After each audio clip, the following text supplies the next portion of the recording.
I'd seriously consider buying it if Lentor Gardens Residences launches from around 2 PSF. Should you still buy in Lentor? By now, you've probably heard the same argument over and over again. Isn't Lentor already oversupplied? It's a fair question. With multiple projects launched over the past few years, many buyers are wondering if they've already missed the opportunity. So today, let's see whether Lentor Gardens Residences still makes sense, or if the oversupply concern is something you buyers should genuinely worry about. So, is Lentor really oversupplied? If you look at the actual numbers, it's hard to make that argument. Let's talk about what oversupply actually means. It happens when developers keep launching projects, but buyers stop buying.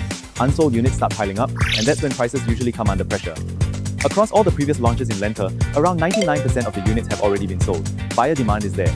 So the real question is whether Lentor Gardens Residences offers good value at its launch price. There's another reason demand has remained resilient. Lentor sits between mature estates like Ang Mo, Hio, and Yishun, where many HDB owners are reaching their minimum occupation period and looking to upgrade. On top of that, the Thomson East Coast Line provides direct connectivity to Orchard, Marina Bay, and the CBD, making Lentor increasingly attractive for both homeowners and investors. So based on the data, I don't think the biggest risk today is oversupply. The bigger question is whether you're buying at the right price. Let's start with the land cost to see if the price makes sense. The developer secured this site at around $920 PSF per plot ratio, compared to the most recent Lentor land sale, which was awarded at about $1,278 PSF PPR, almost 40% higher.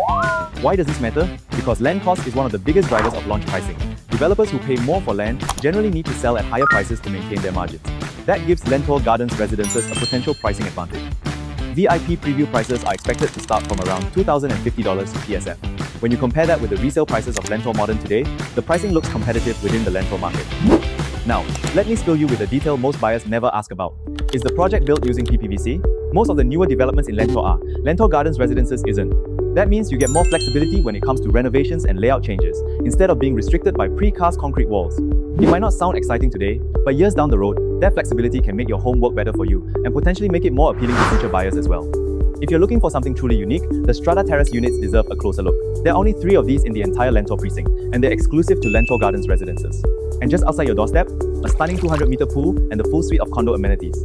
For buyers who want landed-style living without giving up the lifestyle of a condominium, there's simply nothing else quite like this in Lentor. Think of it as the best of both worlds. You get the space and privacy of landed-style living with 5 generous bedrooms, while still enjoying the convenience, security, and facilities of a condominium.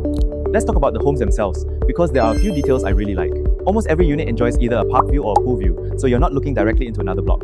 The majority of the stacks are also well-oriented, which helps with natural light and ventilation, something that's becoming harder to find in larger developments. The unit layouts are thoughtfully planned to minimize wasted corridor space, giving you more usable living area instead of space you simply walk through. And then there's the centerpiece of the development, a 200-meter water feature, including a 75-meter skyline pool and a 50-meter lap pool. It creates a generous sense of space between the residential blocks and gives many units a more open outlook. So, what's my overall take on Lentor Gardens Residences? I think it's one of the more interesting new launches in Lentor, not because it's perfect, but because the numbers make sense.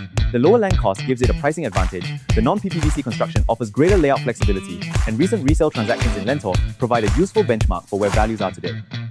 But that doesn't mean it's automatically the right buy for everyone. Like any property, it still comes down to whether the pricing matches your budget, your objectives, and your long-term exit strategy. If the launch starts from around $2,050 PSF as expected, I think it's definitely a project that's worth taking a serious look at. If you've got any questions about Lentor Gardens Residences, leave them in the comments. And if you'd like the floor plans, pricing updates, or my stack recommendations once they're released, you'll find everything in the link below.